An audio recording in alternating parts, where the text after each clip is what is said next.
जानते हैं thyristor family का पर्पस होता है डीसी के साथ साथ एसी पावर को भी ये कंट्रोल करते हैं। थायरिस्टर में बहुत सारे पावर डिवाइसेस आती हैं जैसे एससीआर, डायक, ट्रायक, पीयूटी, लास्कर एक्सेट्रा। तो इसमें से एक डिवाइस है पीयूटी। पीयूटी की फुल फॉर्म है प्रोग्रामेबल यूनी जंक्शन ट्रांजिस्टर। मतलब इसमें एक जंक्शन होता है और इसको हम प्रोग्राम कर सकते हैं, प्रोग्रामेबल यूनी जंक्शन ट्रांजिस्टर होता है। वैसे इसका जो कंस्ट्रक्शन है पीयूटी का, पीयूटी में क्या होता है, पीएन लेयर्स होती हैं जो कि एससीआर जैसा ही होता है, लेकिन इसमें जो गेट टर्मिनल है वो एन रीजन से जुड़ा होता है, जबकि एससीआर में गेट टर्मिनल पी रीजन से जुड़ा होता है। अब इस डिवाइस के अंदर जैसे 4 लेयर हो गई पीएन, और इसमें टर्मिनल्स 3 होते हैं, एनोड, कैथोड एंड गेट। जो गेट होता है यहाँ पे वो एनोड के ज़्यादा क्लोज होता है, एनोड के पास होता है। तो एनोड गेट पर जो एक पीएन जंक्शन बनता है, वैसे तो इसमें जंक्शन 3 ही बनेंगे क्योंकि 4 लेयर है पीएन, तो जंक्शन वहाँ बनता है जहाँ 2 डिफरेंट टाइप की लेयर बनती है, तो जंक्शन 3 बनेंगे। लेकिन फिर भी इसको प्रोग्रामेबल यूनी जंक्शन ट्रांजिस्टर इसलिए कहा जाता है क्योंकि जो पीएन एनोड और गेट के बीच में जो जंक्शन बन रहा है वो उसके क्या करेगा, ऑन ऑफ स्टेट को कंट्रोल करता है, इसलिए मेनली वही जंक्शन काम में लेते हैं ऑन ऑफ करने के लिए, इसलिए इसका नाम रखा है प्रोग्रामेबल यूनी जंक्शन ट्रांजिस्टर। तो इसके अंदर हमने देख लिया कि 3 टर्मिनल्स होते हैं, एनोड, कैथोड एंड गेट, और लेयर्स कितनी हो गई, इसमें 4 लेयर्स होती है। इसमें गेट हमेशा कैथोड के सापेक्ष पॉजिटिवली बायस्ड होता है, गेट कैथोड के सापेक्ष तो पॉजिटिवली बायस्ड होता है। गेट पर वीजी वोल्टेज हम यहाँ पे अप्लाई करते हैं। जब एनोड वोल्टेज, जैसे मैं इसका आपको पहले इसका स्ट्रक्चर दिखाती हूँ कि इसका स्ट्रक्चर किस तरीके से होता है। इसके स्ट्रक्चर में जैसे भी हमने कंस्ट्रक्शन पढ़ा कि क्या होती है, 4 लेयर्स होती हैं, तो इसमें 4 लेयर्स है पीएन। और जंक्शंस कैसे हो गए, इस पीएन रीजन के बीच में भी एक जंक्शन बना, let this is J1, in NP के बीच में बना, this is J2 and this is J3, ऐसे 3 जंक्शन इसमें बने। और जो पी टर्मिनल है उसको ऊपर कनेक्शन निकाला वो एनोड हुआ, एन है नीचे कनेक्शन निकाला वो कैथोड हुआ। गेट एससीआर में तो इस पी से निकलता है, जबकि पीयूटी में ये गेट का कनेक्शन एन टाइप लेयर से लगाते हैं, और उस एन टाइप लेयर से जो एनोड के क्या हो, क्लोज हो। ये जो एनोड गेट के बीच में जो जंक्शन बनता है यही इसके ऑन ऑफ ड्यूरेशन को कंट्रोल करता है। अब अगर हम पीयूटी का सिंबल देखें तो ये सिंबल है पीयूटी का, सिंबल हमें एससीआर जैसा ही दिख रहा है। एससीआर में भी इसी तरह से बनाते हैं, एनोड ऊपर होता है, कैथोड नीचे होता है, लेकिन गेट का कनेक्शन हम यहाँ से निकाल लेते हैं क्योंकि गेट उसमें क्या होता है, कैथोड के क्लोज होता है, तो यहाँ से निकालते हैं, जबकि इसमें गेट का कनेक्शन एनोड के पास होता है, इसलिए यहाँ ऊपर से निकाला जाता है। तो ये तो हुआ इसका इंटरनल स्ट्रक्चर और इसका सिंबल। अब हम देखेंगे कि इसकी वर्किंग क्या है। तो इसकी वर्किंग देखने के लिए हमने क्या देखा कि गेट को हमेशा कैथोड के सापेक्ष पॉजिटिवली बायस्ड होता है, और गेट पर क्या वोल्टेज लगाते हैं हम, वीजी वोल्टेज लगाते हैं। जब एनोड के वोल्टेज वीजी से कम है तो क्या होगा, anode gate junction reverse bias होता है तथा पीयूटी ऑफ स्टेट में होता है। क्यों, क्योंकि एनोड पे तो हम वोल्टेज लगा रहे हैं पॉजिटिव, लेकिन जो एन टाइप का हमारा गेट था उसको हम कैसा बायस करते हैं, गेट को हम पॉजिटिव दे रहे हैं विथ रेस्पेक्ट टू कैथोड, तो एन टाइप को पॉजिटिव से कर रहे हैं तो गेट जंक्शन क्या होगा, रिवर्स बायस होगा। तो जब एनोड को फॉरवर्ड बायस दे रहे हैं और उस फॉरवर्ड बायस का मान गेट वोल्टेज से कम है तो ये पीयूटी क्या रहेगा, ऑफ स्टेट में रहता है और ओपन स्विच की तरह उस समय कार्य करता है। जब एनोड वोल्टेज वीजी से 0.5 वोल्ट भी ज़्यादा होते हैं तो एनोड गेट जंक्शन कंडक्ट करने लगता है, यानी वीजी से अगर 0.5 वोल्ट भी ज़्यादा हुए तो एनोड गेट जंक्शन कंडक्ट करेगा तथा पीयूटी क्या हो जाता है, ऑन हो जाता है। पीयूटी का ऑन कंडीशन में रेजिस्टेंस बहुत कम होता है, क्योंकि हम जानते हैं कि अब कोई भी डिवाइस ऑन हो गई तो उसमें हैवी करंट फ्लो होने लगती है और उसका रेजिस्टेंस क्या हो जाता है, रिड्यूस हो जाता है। पीयूटी का दूसरा नाम है, इसको कॉम्प्लीमेंट्री एससीआर भी कहते हैं, CSCR, कॉम्प्लीमेंट्री एससीआर भी इसको कहा जाता है। पीयूटी का बाइसिंग अरेंजमेंट यहाँ पे हमने दिखाया गया है। इसमें voltage divider R1 R2 gate पर जो वोल्टेज लगेंगे VG उसको सेट करते हैं, मतलब R1 R2 की वैल्यू आप डिफरेंट वैल्यू लेके इस VG वोल्टेज को आप क्या कर सकते हो, एक वैल्यू पर सेट कर सकते हो। क्योंकि हम देखते हैं कि अगर जब प्लस VGG वोल्टेज लगाया हमने अभी देखा कि गेट को कैथोड के सापेक्ष पॉजिटिव बनाया जाता है, तो गेट पे कैसे वोल्टेज लगाएंगे, पॉजिटिव।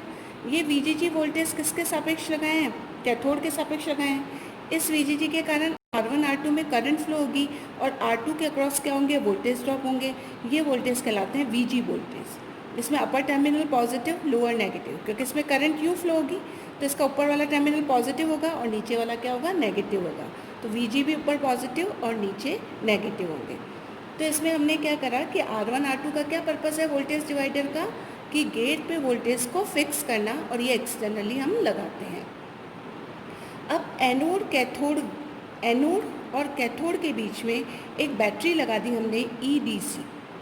एनोड को हम लिखेंगे positive with respect to cathode, क्योंकि एनोड कैसा है, P टाइप है और कैथोड कैसा है, N टाइप है।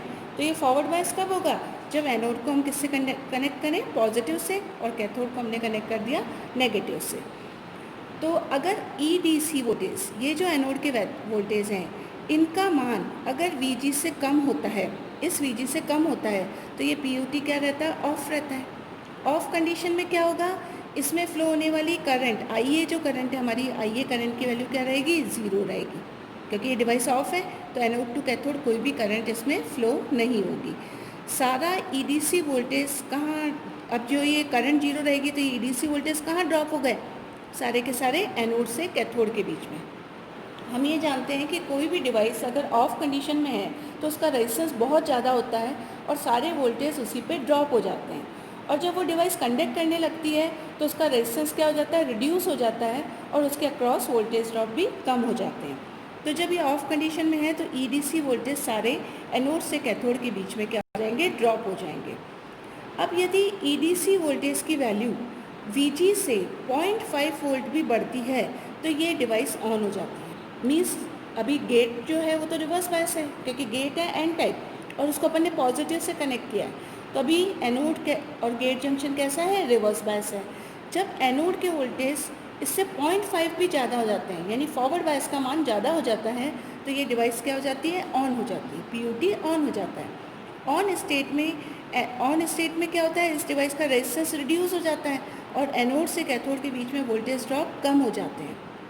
अब इस सर्किट में उस समय क्या होने लगती है, IA करंट फ्लो होने लगती है। IA का मान 0 नहीं रह जाता। IA की वैल्यू क्या हो जाएगी, total voltage upon total resistance R। इस सर्किट में R रेजिस्टेंस लगाया है, तो जो IA की वैल्यू हो जाएगी वो हो जाएगी, यहाँ से देख सकते हैं हम, EDC अपॉन R। ये कब हुआ, जब कितने वोल्टेज पहुँचे, जब हमारे वोल्टेज जो पीक वोल्टेज हैं इसको ऑन होने के लिए वो किसके बराबर होनी चाहिए, गेट वोल्टेज प्लस उससे 0.5 वोल्टेज ज़्यादा होते ही ये डिवाइस क्या हो जाती है, ऑन रह जाती है। अब एनोड कैथोड के वोल्टेज ड्रॉप बहुत कम हो जाता है ऑन होने में, वो लगभग 1 वोल्ट के आसपास होता है।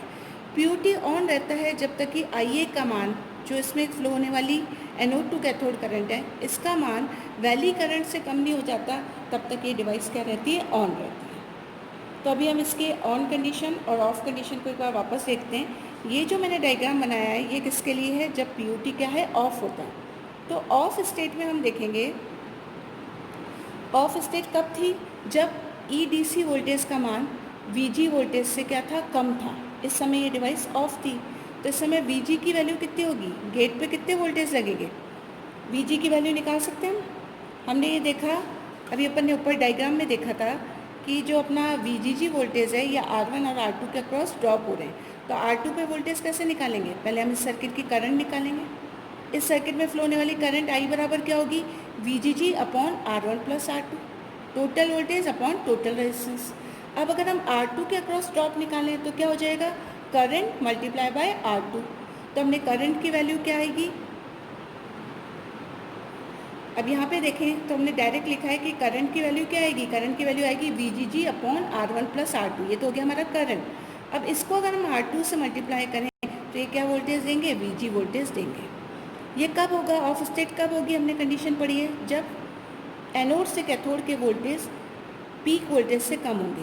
पीक वोल्टेज की वैल्यू कितनी होनी चाहिए, VG प्लस 0.5 वोल्ट। अभी मैंने बताया पीक वोल्टेज कितना होना चाहिए, गेट वोल्टेज से 0.5 वोल्ट ज़्यादा होगा तो ये कंडक्शन होगा इसमें, अदरवाइज़ ये ऑफ रहेगा। तो अभी हम मान रहे हैं कि EDC की वैल्यू VP से कम है तो ये डिवाइस ऑफ है। अब Vp की वैल्यू कितनी होती है, पीक वोल्टेज की वैल्यू कितनी होती है, Vg, ये जो Vg वोल्टेज है वो इससे कितना ज़्यादा होना चाहिए, 0.5 वोल्ट ज़्यादा होना चाहिए।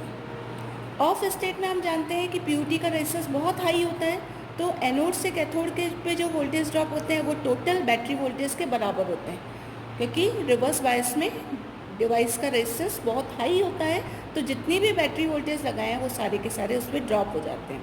तो इस केस में एनोड से कैथोड के बीच के वोल्टेज बराबर होंगे EDC के। जब डिवाइस ऑन स्टेट में है तो ऑन स्टेट में हम जानते हैं कि क्या होता है, EDC वोल्टेज क्या होते हैं, Vg से कितने ज़्यादा होते हैं, 0.5 वोल्ट ज़्यादा हो जाता है। इस समय IA करंट इस सर्किट में फ्लो होने लगती है, एनोड से कैथोड के बीच का रेजिस्टेंस कम हो जाता है क्योंकि डिवाइस ऑन हो गई। तो डिवाइस ऑन हो गई तो इस पर वोल्टेज ड्रॉप लगभग 1 वोल्ट के आसपास ही होते हैं, बहुत कम होते हैं वोल्टेज ड्रॉप। मैक्सिमम वोल्टेज किस पे ड्रॉप हो जाएगा, फिर आर पे, क्योंकि सर्किट में करंट फ्लो होने लगी, IA का मान बढ़ गया तो IAR ड्रॉप क्या हो जाते हैं, बढ़ जाते हैं। तो ऑन स्टेट में मैं आपको बता रही हूँ कि EDC वोल्टेज Vp से ज़्यादा होते हैं। Vp क्या है, पीक वोल्टेज, ज़्यादा है बराबर होते हैं। तो इस समय क्या होगा, Vg तो ड्रॉप हो जाएगा क्योंकि गेट जंक्शन क्या जो रिवर्स बायस था वो क्या हो गया, फॉरवर्ड आ गया, तो गेट पे वोल्टेज रिड्यूस हो गए ऑन होती। कितने हो गए गेट पे वोल्टेज, लगभग 0.5 वोल्ट के करीब हो गए। और एनोड से कैथोड के बीच में वोल्टेज ड्रॉप लगभग 1 वोल्ट हो गए। और एनोड करंट की वैल्यू क्या हुई, EDC, total voltage upon total resistance, EDC upon R। तो इस तरीके से हमने देखा कि पीयूटी का ऑन कब होता है और पीयूटी ऑफ कब होता है। ऑफ कब होता है, ऑन होने के लिए क्या चाहिए, गेट पे जो वोल्टेज है उससे 0.5 वोल्ट भी ज़्यादा होते हैं तो ये डिवाइस क्या हो जाती है, ऑन हो जाती है। और ऑन होते ही इस डिवाइस के अक्रॉस वोल्टेज ड्रॉप क्या हो जाते हैं, कम हो जाते हैं। अब नेक्स्ट जो अपना थायरिस्टर फैमिली का मेंबर है जिसके बारे में पढ़ेंगे वो है डायक। डायक जो होता है, डायक में 2 इलेक्ट्रोड होते हैं, डायक मतलब 2, डाई मतलब 2, तो इसमें 2 इलेक्ट्रोड्स होते हैं। ये एक तरह का बाई डायरेक्शनल एवलांचे डायोड होता है जो कि ऑफ स्टेट से ऑन स्टेट में दोनों डायरेक्शन में स्विच हो सकता है, मतलब किसी भी पोलैरिटी का अपन वोल्टेज इस पर अप्लाई करें तो ये ऑन हो जाएगा और ऑफ हो जाएगा। तो इसके अंदर क्या होता है, इस डिवाइस के अंदर 2 PN सेक्शन होते हैं जो कि एंटी पैरेलल में जुड़े होते हैं। जैसे हमने SCR में देखा था कि SCR में 4 लेयर्स होती है, PN। इसके अंदर क्या होता है, 2 PN सेक्शन होते हैं जो कि एंटी पैरेलल, मतलब पैरेलल ना होके एंटी पैरेलल जुड़े होते हैं। अभी मैं डायग्राम में बताती हूँ एंटी पैरेलल का क्या मीनिंग है। अब इसमें जो एक सेक्शन होता है वो होता है P1N1, P2N2, जिसके अंदर जंक्शंस होते हैं J2, J3 एंड J4। अब हम इसको डायग्राम में देखते हैं कि किसकी बात कर रहे हैं हम जैसे डायक का कंस्ट्रक्शन देखेंगे तो डायक क्या है, डायक के अंदर हमने देखा दो SCR एंटी पैरेलल में होते हैं। तो जैसे हमने देखा P1N1, P2N2, एक तो SCR ये फॉर्म हो रहा है, एक्चुअली डायक है, हम तो इक्विवेलेंट सर्किट इसकी देखें तो हम ये कहेंगे कि P1N1, P2N2 एक SCR जैसा फॉर्म हो रहा है। दूसरा SCR क्या हो गया, इसमें कौन सा फॉर्म होगा, P2N1, P1N3। ये 2 SCR कैसे लगे, एंटी पैरेलल में। एंटी पैरेलल का क्या मतलब है, इस वाले SCR जो एक SCR फॉर्म हो रहा है P1N1, P2N2, इसका P ऊपर है और दूसरे वाले में क्या है P2N1, P1N3, इसका जो P टर्मिनल है वो नीचे है, इसका P ऊपर है, इसका P नीचे है, यानी ये कैसे कनेक्टेड है, एंटी पैरेलल में कनेक्टेड है। तो हमने देखा कि ट्रायड के अंदर PN section, 2 PN section anti parallel में जुड़े होते हैं। अब इसके अंदर अगर हम पहला वाला सेक्शन कंसिडर करें P1N1, P2N2, तो इसमें कौन कौन से जंक्शन आ गए, J2, J3 and J4 junction इसके अंदर आ गए। अब अगर हम दूसरा कंसिडर करें P2N1, P1N3, तो इसके जंक्शन कौन से हो गए, हम P2N1 में देखें तो J3, N1 P1 में देखें तो J2, P1N3 में देखें तो J1 जंक्शन। तो इस तरह से 2 PN सेक्शन एंटी पैरेलल में जुड़े हुए हैं जिनके जंक्शंस हमने देखे। अब अगर हम डायक का सिंबल बनाते हैं तो डायक, अब इसमें हमने कोई भी गेट टर्मिनल नहीं निकाला है, इसके 2 ही टर्मिनल्स होते हैं। इन टर्मिनल के नाम होते हैं इलेक्ट्रोड 1 कह दो या टर्मिनल 1 कह दो, नीचे वाले को इलेक्ट्रोड 2 कह दो या टर्मिनल 2 कह दो, इलेक्ट्रोड 1 और इलेक्ट्रोड 2 या टर्मिनल 1 और टर्मिनल 2। क्यों ऐसा कहा, इसे एनोड कैथोड क्यों नहीं कहा, क्योंकि जो ये टर्मिनल 1 निकला है ये N से भी है कनेक्टेड है और P से भी कनेक्टेड है। इसी तरह से नीचे भी P2 से भी कनेक्टेड है और N2 से भी कनेक्टेड है। इसलिए हम इसको एनोड कैथोड नहीं कह सकते, क्योंकि सिर्फ एन टाइप होता तो हम कैथोड कहते थे, सिर्फ पी टाइप होता तो एनोड। इसमें दोनों से कनेक्टेड है, इसलिए हमने इसको नाम दिया टर्मिनल 1 और टर्मिनल 2। इसमें तीसरा टर्मिनल नहीं है, इसलिए ये डिवाइस कह रही है डायक। और डायक का एक और मीनिंग है, मैं भी बताती हूँ आपको। तो इसमें डायक का हमने ये सिंबल ले लिया, ये डायोड जैसा दिख रहा है। एक डायोड का सिंबल हो गया, एनोड ऊपर कैथोड नीचे। ये दूसरा डायोड, क्योंकि दो कैसे जुड़े हुए हैं इसमें, एंटी पैरेलल में जुड़े हुए हैं, तो इसका एनोड ऊपर रखा, तो इसका एनोड हमने क्या रखा, नीचे रखा। तो इस तरह का इसका कंस्ट्रक्शन होता है। अब जैसे डायक का जैसे टर्मिनल 1 है और टर्मिनल 2 है, अगर हम टर्मिनल 1 को पॉजिटिव बनाते हैं, मान लीजिए टर्मिनल 1 को पॉजिटिव बनाते हैं विथ रिस्पेक्ट टू टर्मिनल 2, तो टर्मिनल 2 नेगेटिव हुआ और टर्मिनल 1 क्या हुआ, पॉजिटिव हुआ। तो हम देखेंगे कि इसके पॉजिटिव होने से ये जो जंक्शन J2 है ये तो फॉरवर्ड बायस हुआ, क्योंकि P को पॉजिटिव से कर रहे हैं और N नीचे से नेगेटिव से है। इसी तरह से हम देखेंगे कि जो J1 J2 जंक्शन तो फॉरवर्ड बायस हो गया, और इसको अगर नेगेटिव करा तो हमारा कौन सा वाला जंक्शन फॉरवर्ड बायस हुआ इस केस में, J2 एंड J4 तो फॉरवर्ड बायस हो गए, क्योंकि ये N टर्मिनल है, N2 से जुड़ा हुआ है ये, तो J2 और J4 तो फॉरवर्ड हो गए, बट J3 इस केस में क्या हो गया, रिवर्स बायस हो गया।